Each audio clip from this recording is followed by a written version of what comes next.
Welcome to this lesson on 20th century drama. In the third module, you'll be introduced to different kinds of plays. In the first module, you learn about the origin of drama, how it originated in the festivals in Greece, and how it began in England, inside the church, and so on. And in the second module, you are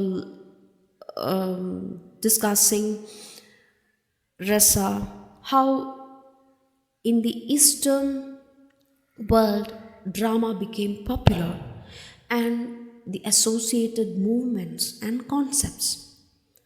In the third module, you'll be learning different kinds or different varieties of plays that you find, especially in the 20th century.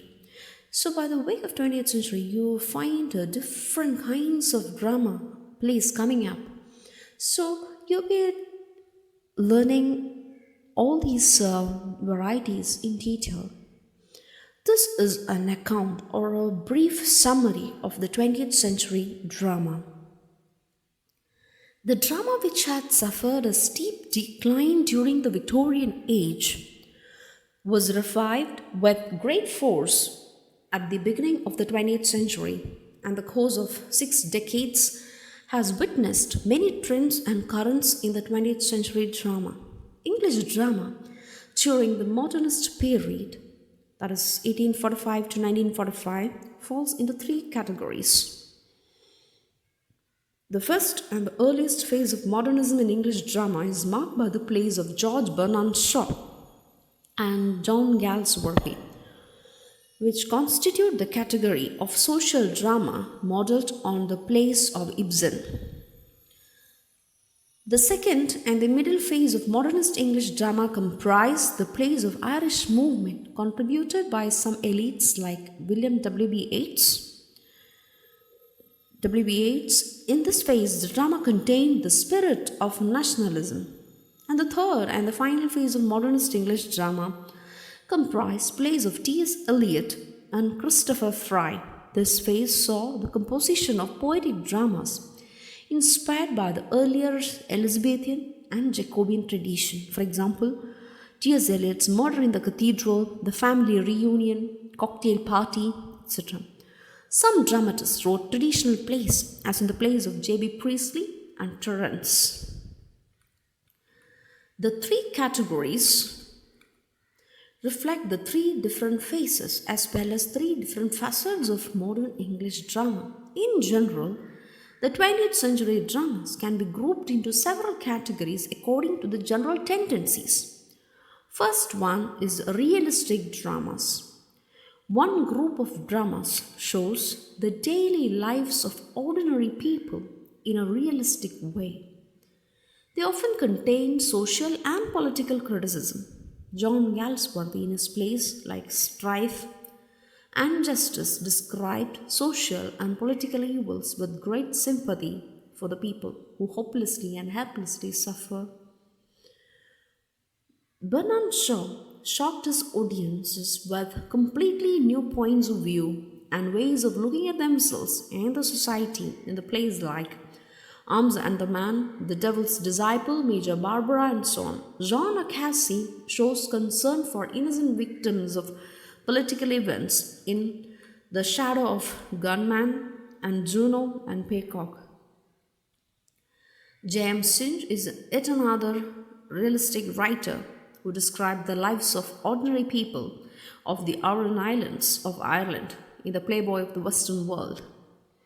Other dramatists of this group are Arnold Wesker, Trevor Griffith, and Edward Bond. John Osborne presented a new type of hero, the angry young man, in Look Back in Anchor. Plays like Angry Young Man, Problem Plays, Kitchen Sink dramas are examples of realistic dramas. The second tendency is search for identity. The second group of dramas is related to the individual's search for identity in an unfriendly outside world and the fear and difficulty of communicating with others. Samuel Beckett, in his Waiting for Godot Endgame, Crabbe's last tape, describe characters who refuse any real relationship with others. They are lost and unhappy and have only the pleasure of language left.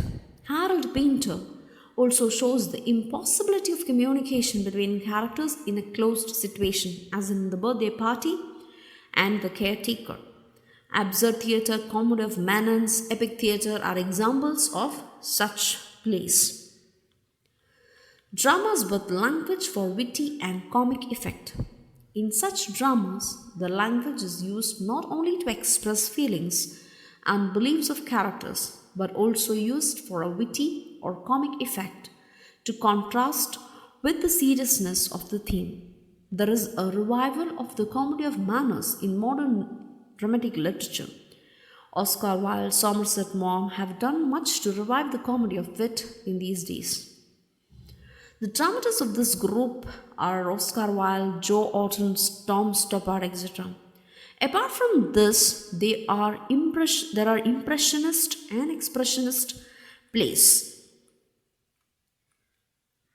Impressionism. It is a movement that shows the effects of things and events on the mind of the artist and the attempt of the artist to express his emotions, his expressions. Impressionism constitutes another important feature of modern drama.